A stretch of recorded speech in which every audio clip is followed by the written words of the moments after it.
नमस्कार दोस्तों, welcome to my YouTube channel JMD classes.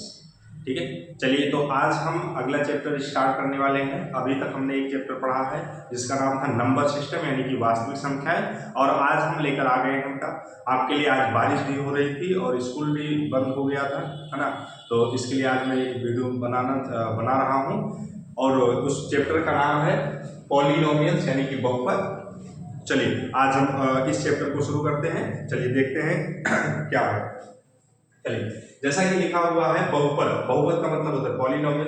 अब पॉलिनोमियल्स की परिभाषा क्या होती है, देखिए परिभाषा में लिखा हुआ P x is equal to a0 plus a1x plus a2x square plus dot dot dot dot an xn के प्रकार का फलन जहां a0 a1 a2 dot dot an वास्तविक संख्याएं हों और an is equal to not zero है।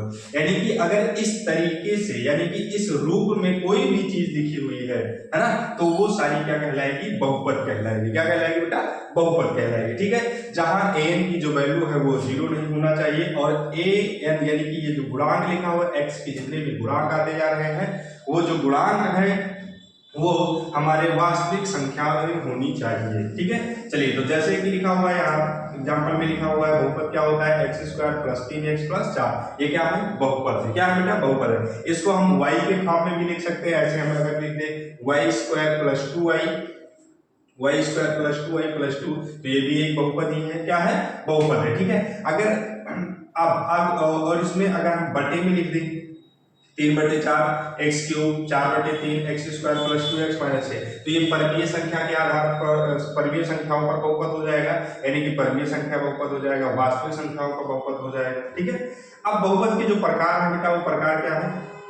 बहुपद का प्रकार एक पद ये बहुपद होता है, द्विपद बहुपद होता है, त्रिपद बहुपद होता है। इसमें इसी में एक होता है, एक घातीय बहुपद होता है, द्विघातीय बहुपद होता है और त्रिघातीय बहुपद होता है। ठीक है, जैसे कि यहाँ इसकी घात क्या है, एक है, यहाँ इसकी घात एक है। ठीक है, और यहाँ इसकी भी घात क्या है, एक है, तो ये एक घातीय बहुपद हो सकता है। ठीक है, इसकी घात 2 है, यहाँ भी हम ऐसे 2 लगा दें तो इसकी घात ये 2 घातीय बहुपद हो गया।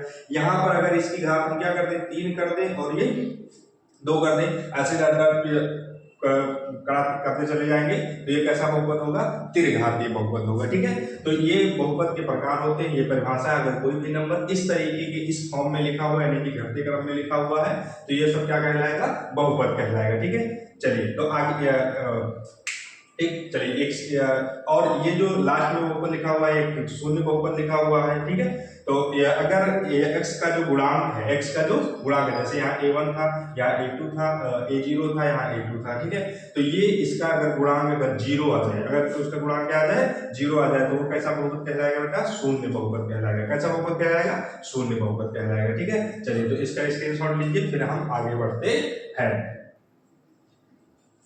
चलिए मिटाते हैं।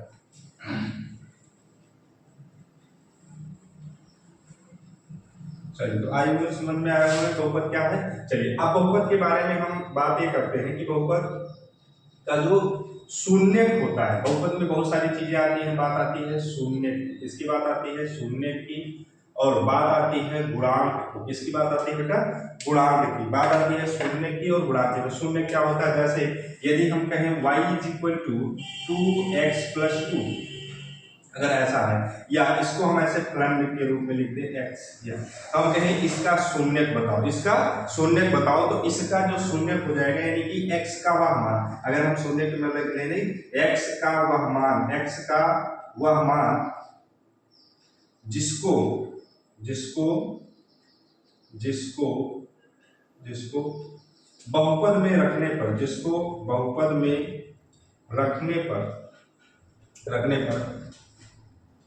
वह 0 के बराबर हो जाए। किसके बराबर हो जाए बेटा, शून्य के बराबर हो जाए, शून्य के बराबर हो जाए, क्या कहलाएगा, शून्य कहलाएगा। क्या कहलाएगा बेटा, शून्य कहलाता है, शून्य कहलाता है।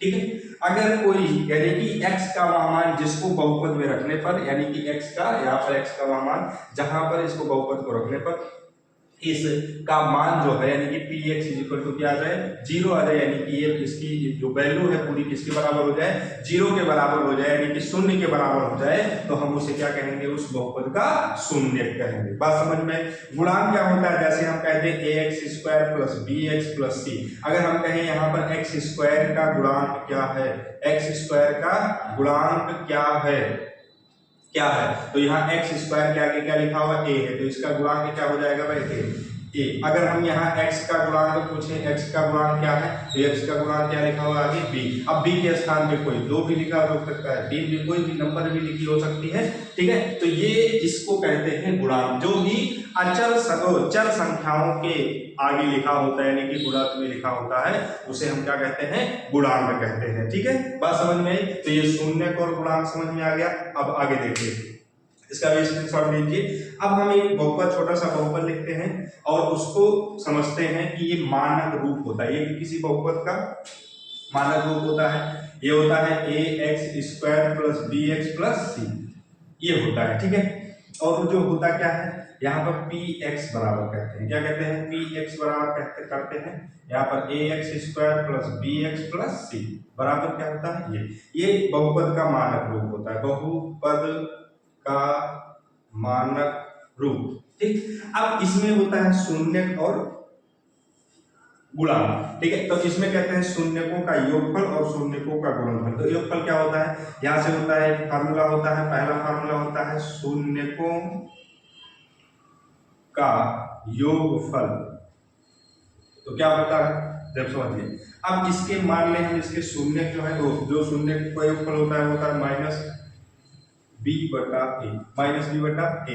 या इसको हम अगर मान लेंगे इसके जो शून्य है वो अल्फा प्लस क्या है, अल्फा और बीटा है, तो अल्फा प्लस बीटा बराबर माइनस बी बटा ए हो जाएगा, ठीक। दूसरी बात, दूसरी कंडीशन है शून्यकों का गुणनखंड, शून्यकों का गुणनखंड, शून्यकों का गुणनखंड, तो वो क्या होता है c अपॉन ए। अब फिर c अपॉन ए आया कहां से, ये c है और ये क्या है, a है। या इसको एक परिभाषा में और भी लिखते हैं, इसको यहां लिखते हैं माइनस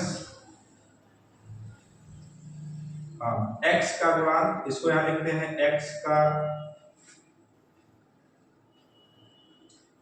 गुणांक माइनस x का गुणांक बटे x स्क्वायर का गुणांक, x स्क्वायर का गुणांक। यहां लिखते हैं अचर पद, पहले ऊपर होता है अचर पद, नीचे होता है एक्स स्क्वायर का गुणांक, एक्स स्क्वायर का गुणांक, ठीक है। यानी कि शून्यकों का योगफल क्या होता है, तो माइनस लगता है और माइनस के बाद लिखता है एक्स का गुणांक और फिर नीचे होता है एक्स स्क्वायर का गुणांक। फिर नीचे यहाँ पर होता है अगर शून्यकों का गुणनखंड या गुणनफल बात करें, यहाँ गुणनफल होना चाहिए, गुणनफल तो होता है c अपॉन ए। c का मतलब होता है एक अचर पद, यानी कि अचर संख्या या अचर पद जो होता है इसमें, अचर पद और बटे का एक्स स्क्वायर का गुणांक यानी कि a। तो ये होता है, अगर हम यहाँ माने हैं अल्फा प्लस बीटा, तो इसको मिले alpha into beta is equal to c upon a. ये हमें बातें याद रखनी है। ये हो गया हिंदी में, मतलब ये जो फार्मूला बनेगा इसको हम इस तरीके से लिखते हैं। बात समझ में आई, चलिए इसका आप स्क्रीनशॉट लीजिए, फिर इससे संबंधित जो सवाल है उसको हम सॉल्व करते हैं।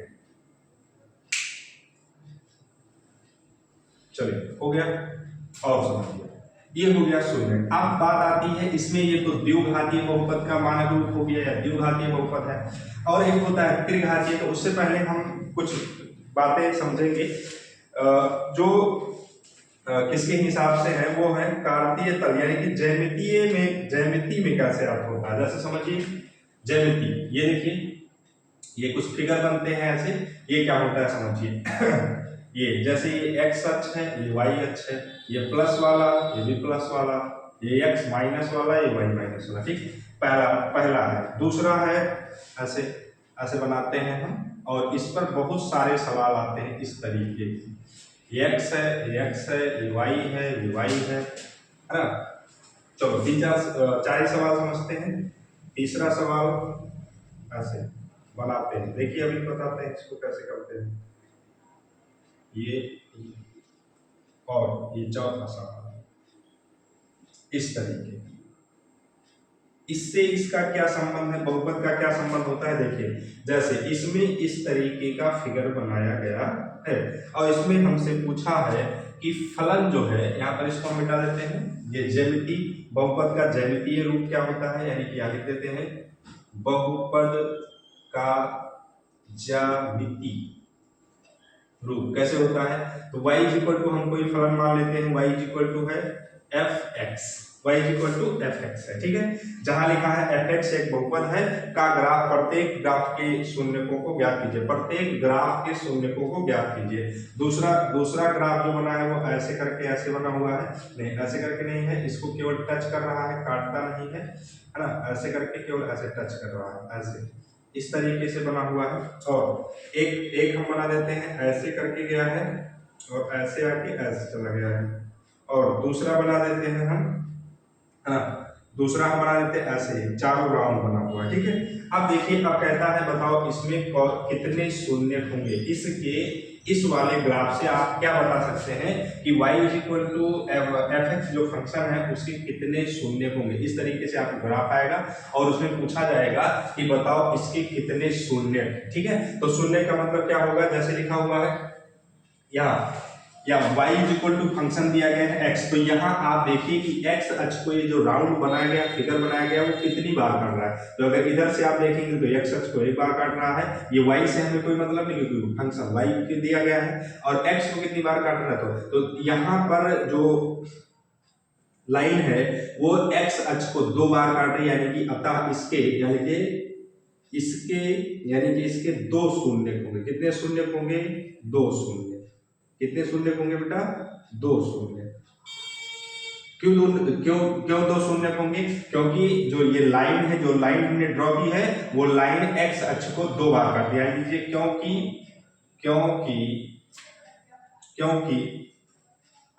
क्योंकि ग्राफ x अक्ष को 2 बार काटता है, 2 बार काटता है, ठीक। तो इसके कितने शून्य होंगे, 2 शून्य होंगे, ठीक है। अब यदि आप दूसरे वाले ग्राफ में दिया गया है, दूसरा वाला जो ग्राफ है वो कहता है x अक्ष को एक स्थान पे काटता है, x अक्ष को कितने स्थान पे काटता है, एक स्थान पे काटता है, ठीक है। x अक्ष को यहाँ पर ये दूसरा बिंदु ये y वाला अक्ष है और ये वाला x अक्ष है, ये काटे या स्पर्श करे, बात दोनों की एक ही होती है। तो यहाँ इसके कितने शून्य होंगे, इसके जो शून्यकों की संख्या होगी वो 1 शून्य होगी। बात यही स्पष्ट है, बात आप समझ लीजिए, कुछ करने की जरूरत नहीं है। ये समझ लीजिए कि ये जो लाइन ड्रॉ की है हमने, वो लाइन अगर देखिए, अगर लिखा होता x is equal to f, x is equal to function y में दिया होता तो हम y अक्ष की बात करते। अगर y is equal to fx दिया गया है तो हम x अक्ष की बात करेंगे। बात समझ में आई, यानी कि फिगर x अक्ष वाली लाइन से देखा जाएगा। अगर x is equal to fy दिया गया है तो फिगर किस में देखा जाएगा, y पे देखा जाएगा, ठीक है। बात समझ में आई। चलिए, तो यहाँ इस तरीके का है, तो इस तरीके से हम देख रहे हैं। केवल देखिए, अब ये जो लाइन है वो ये y को कितनी बार काट रही है, इससे हमें कोई मतलब नहीं। x को कितनी बार टच कर रही है, काट रही है, तो एक बार काट रही है, तो इसलिए 1 शून्य होगा।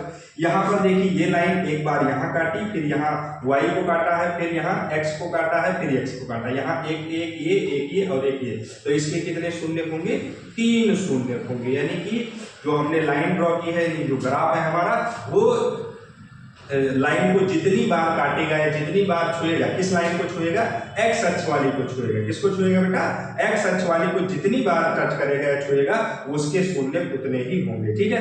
यहाँ पर देखिए, अब ये लाइन, अब इसको आप समझ लीजिए, जहां से भी समझ लीजिए। ये देखिए, ये वाली लाइन x अक्ष है और ये कौन सी है, y है, ये y है, ठीक है। अब ये वाली जो लाइन है, एक बार यहाँ x अक्ष को काटा, यहाँ काटा, तो इसके कितने शून्य होंगे, 2 शून्य होंगे। कितने शून्य होंगे, 2 शून्य होंगे। बात समझ में आई बेटा। तो इस तरीके से आपको ग्राफ दे दिया जाएगा और इस तरीके से ग्राफ को बना दिया जाएगा और आपसे ये पूछा जाएगा कि बताइए इसके कितने शून्य हैं। बात समझ में आ गई, ठीक है। अगर एक बार टच करेगा तो 1 शून्य, 2 बार टच करेगा तो 2 शून्य, या 2 बार काटेगा तो 2 शून्य, 3 बार काटेगा तो 3 शून्य। बात समझ में आ गई। चलिए, तो इसका एक स्टार्ट दे दीजिए, फिर आगे हम बढ़ते हैं। चलिए, दे दिया होगा। चलिए, अब आगे हम बढ़ते हैं सवालों पर। चलिए, तो इस तरीके के एग्जाम में बहुत सारे प्रश्न आते हैं और ये बच्चे अक्सर कर भूल जाते हैं क्योंकि नहीं समझ पाते हैं, क्योंकि ये ग्राफ वाला जो चैप्टर होता है वो समझते हैं कि नहीं समझ में आता है या नहीं जान पाते हैं और वो छोड़ के चले जाते हैं। और जबकि ये जो चीजें हैं वो बहुत आसान है, यानी कि सबसे आसान यही चीजें होती हैं। ठीक है, चलिए चलिए तो आज हम यहाँ एक सवाल लेते हैं और ये जो हमने बात की अभी लिखा था पहला सवाल, इधर से सवाल समझ लेते हैं। देखिए सवाल को नंबर ले लेते हैं। यहाँ लिखा हुआ है द्विघात समीकरण, द्विघात बहुपद समीकरण की बात नहीं, बहुपद sorry, under root 3x² plus 11x plus का 6 रूट 2 प्लस 6 रूट 2। ठीक है, चलिए तो यहां पर हो जाएगा, कहता है शून्य के शून्य ज्ञात कीजिए, के शून्य ज्ञात कीजिए, शून्य ज्ञात कीजिए और शून्य को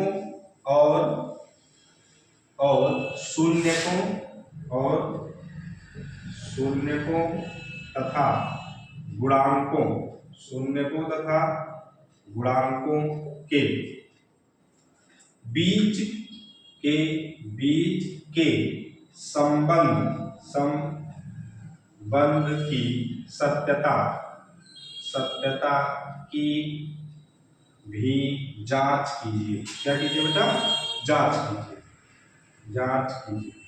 ठीक है, समझिए। चलिए तो अब सबसे पहले हम इसका गुणनखंड करते हैं। इसका क्या करते हैं बेटा? गुणनखंड करते हैं। गुणनखंड करने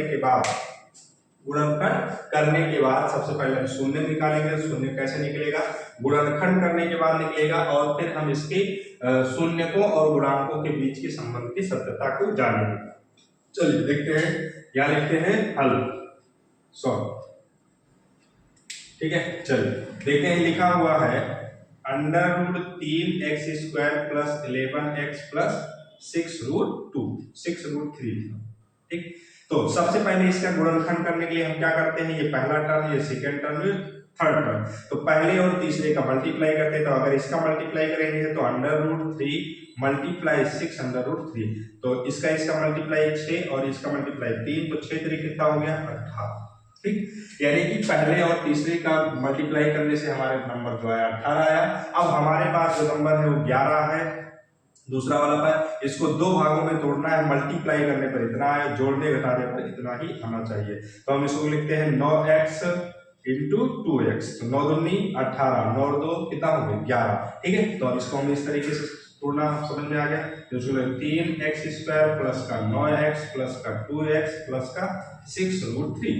ठीक, अब देखिए यहाँ पर कॉमन क्या लेंगे? हम लेंगे कॉमन लेंगे रूट 3x, तो यहाँ बचेगा x प्लस का। अब देखिए इस 9 को हम लिख सकते हैं, 3 under root 3 into 3।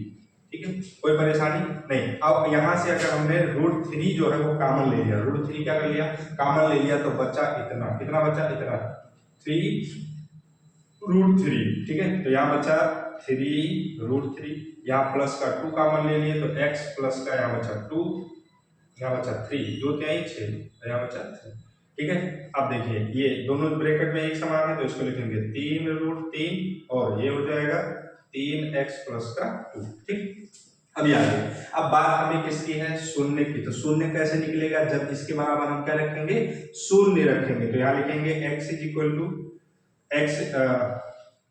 x plus 3 is equal under root 3 is equal to 0, तो x is equal to minus का 3 रूट 3 आ गया, यानी कि अल्फा की जो वैल्यू आ गई, यानी कि पहला जो मूल आ गया, पहला शून्य का है वो इतना आ गया। दूसरा शून्य हम याद करेंगे तो 3x plus 2 is equal to 0 रखेंगे, तो हो जाएगा under root 3x is equal to 2, x is equal to 2 upon under root 3, 2 upon under root 3, यानी कि बीटा इज इक्वल टू आ गया 2 अपॉन अंडर रूट 3। ठीक है, अगर देखिए दो घात वाला बहुपद होगा तो कितने बड़े शून्य का आएंगे? 2। अगर 3 घात बहुपद वाला, 3 घात वाला है तो 3 शून्य का आएंगे। ठीक है, चलिए अब हम बात करते हैं आगे। शून्य का गए, अब शून्यकों के बीच के संबंध की सत्यता बनाइए। यहाँ लिख दीजिए अतः, ऐसे लिख सकते हैं अतः under root 3x² plus 11x plus 6 root 3 के शून्य शून्य माइनस अंडर रूट -3 व 2/√3 है। ठीक, चलिए अब इसके संबंध की सत्यता की जांच करते हैं। तो देखिए संबंध की सत्यता की जांच करने के लिए सबसे पहले क्या लगाएंगे, अल्फा। सबसे पहले यहाँ से हम ये निकालेंगे कि √3x² + 11x + √6√3 की तुलना ax² + bx + c से करने पर, इससे सबसे पहले हम तुलना करेंगे। तो तुलना कर दिए, तो तुलना करने के लिए कर दिए। अब तुलना कर दिए तो क्या होगा, देखिए यहाँ से a की वैल्यू कितनी आ रही है, √3, यानी कि a की जो वैल्यू है वो √3 है, और b की जो वैल्यू है, यहाँ से b की जो वैल्यू आ गई बेटा वो है 11, और c की जो वैल्यू है वो 6√3। ठीक है, चलिए तो सबसे पहले अब, और अल्फा और बीटा की वैल्यू हमें पता ही है। अल्फा की वैल्यू है -√3 और बीटा की जो वैल्यू है 2/√3। ठीक है, तो चलिए संबंध की सत्यता ज्ञात करते हैं। पहला हमने क्या लिखा था, अल्फा प्लस बीटा -b/u। ठीक है, तो ये शून्यकों का योगफल बराबर इतना होता है। ठीक है, तो अब ये दोनों चीजें बराबर आनी चाहिए। तो अल्फा प्लस बीटा, तो -3√3 प्लस 2/√3, ठीक, बराबर माइनस बी की वैल्यू कितनी है 11, और ए की वैल्यू कितनी है √3, कितना आना चाहिए -11/√3 आना चाहिए। ठीक है, तो कैसे आएगा, देखिए यहाँ से ऐसे क्रॉस मल्टीप्लाई करते हैं तो हो जाएगा माइनस का हो जाएगा 3 इंटू, और इसकी वैल्यू 3 हो जाएगी, है ना, प्लस का 2 अपॉन का √3।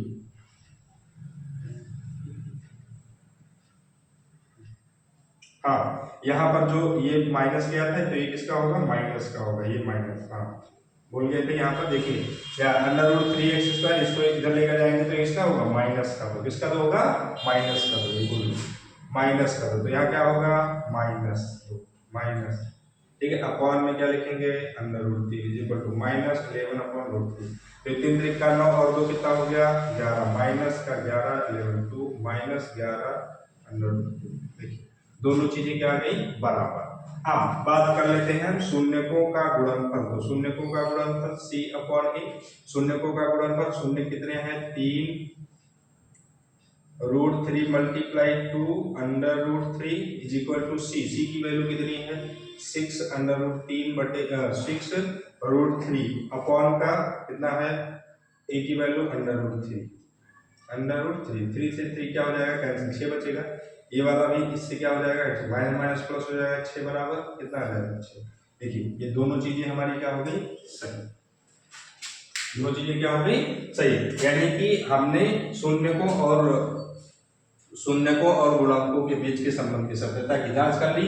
दोनों की जो वैल्यू है ये शून्यकों का योगफल वाला है, शून्यकों का गुणनफल वाला है, दोनों की जो वैल्यू है वो बराबर आ रही है, इसलिए हमारा जो सवाल है वो एकदम बेहद क्या है सही है। ठीक है, चलिए अब इसका एक बार स्क्रीनशॉट ले लीजिए, फिर अगले सवाल पे चलते हैं। चलिए स्क्रीनशॉट लीजिए।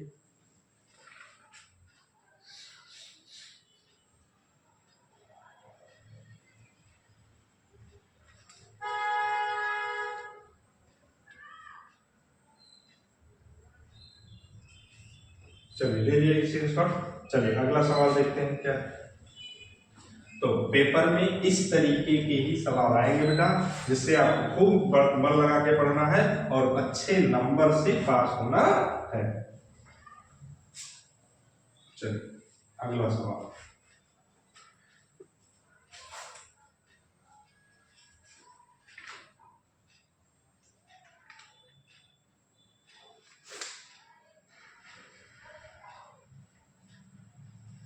चलिए एक बात और आता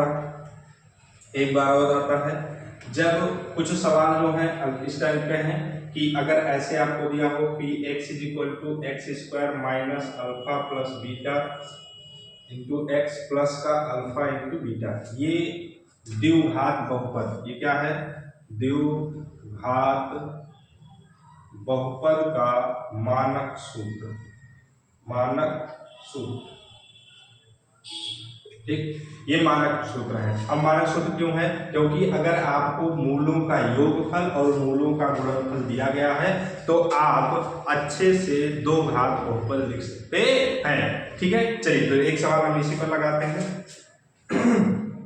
जैसे पहला सवाल इस पर लिखा हुआ है, एक द्विघात बहुपद, एक द्विघात बहुपद ज्ञात कीजिए, ज्ञात कीजिए, ठीक है, जिसके शून्यकों का योगफल, जिसके शून्यकों का योगफल व गुणनफल, योगफल व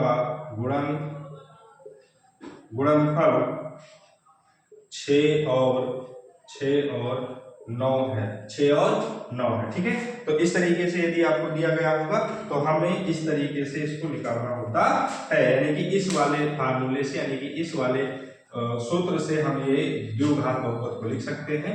ये द्विघात बहुपद का सूत्र है। ठीक है, तो यहाँ शून्यकों का योगफल दिया है, यानी सबसे पहले लिखेंगे हल, सबसे पहले लिखेंगे दिया है, क्या दिया है बेटा, हमको दिया गया है alpha plus beta is equal to 6 और alpha into beta is equal to 9, यहाँ लिखेंगे। तब द्विघात बहुपद यानी कि P x is equal to, value आ जाएगी x square minus alpha plus beta into x plus का अल्फा इंटू बीटा। ठीक है, तो यहाँ हो जाएगा एक्स ये हो जाएगा एक्स स्क्वायर माइनस, ये इसकी वैल्यू 6 है तो ये जाएगा 6x प्लस का इसकी वैल्यू 9 है तो ये जाएगा 9। तो हमारा आंसर कितना आएगा, x square plus 6x plus 9। ठीक है, चलिए इसका स्क्रीनशॉट लीजिए। इस तरीके से शून्य मूलों का योगफल और गुणनफल दिया रहेगा तो आपसे क्या पूछेगा, बहुपद बनाने के लिए पूछेगा। ठीक है, तो इसको आप इस तरीके से लगाएंगे। इसका भी एक स्क्रीनशॉट ले लीजिए, फिर आगे बढ़ते हैं। चलो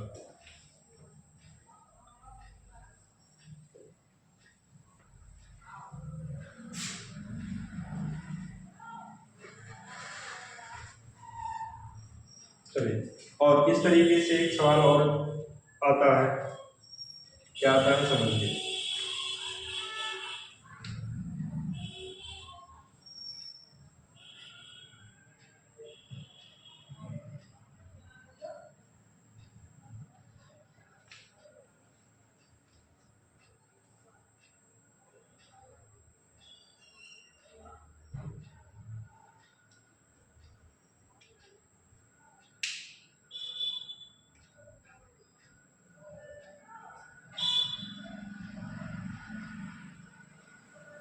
चलो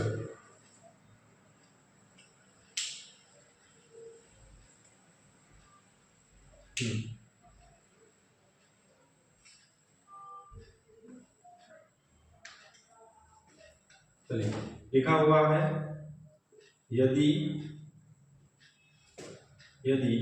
x square minus 4√3 x plus 3 के शून्य अल्फा व बीटा है, तो alpha plus beta minus alpha into beta का मान ज्ञात कीजिए। ठीक है, तो इसको कैसे लगाते हैं देखिए। अगर ये आपको दिया गया है तो सबसे पहले आप यहाँ हल लिखते हैं, और हल लिखने के बाद क्या करते हैं, देखिए ये जो लिखा हुआ है हमारा बहुपद 4√3x प्लस 3 की तुलना करते हैं, a x square plus b x plus c से करने। ठीक है, तो कर लेते हैं। तो यहाँ से ए की जो वैल्यू आ जाएगी वो 1 आ जाएगी, बी की जो वैल्यू आ जाएगी माइनस का 4√3 आ जाएगी, और सी की जो वैल्यू आ जाएगी वो 3 आ जाएगी। ठीक है, तब यहाँ लिखेंगे तब alpha plus beta equal to क्या होता है, -b/a।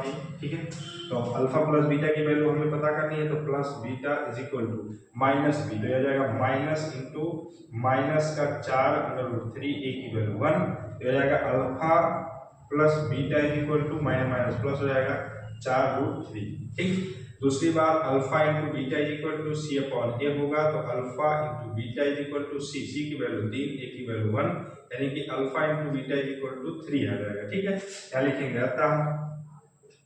अतः किसकी वैल्यू पूछा है, alpha plus beta minus alpha into beta, तो इसकी वैल्यू रखेंगे तो हो जाएगा 4√3 माइनस का 3, ये कितना ही हो जाएगा, तो हमारा आंसर क्या हो जाएगा 4√3 माइनस 3। ठीक है, चलिए इसका भी स्क्रीनशॉट ले लीजिए। चलिए तो आज के लिए इतना ही रखते हैं, आगे की क्लास कल देखेंगे। ठीक है, चलिए चलिए।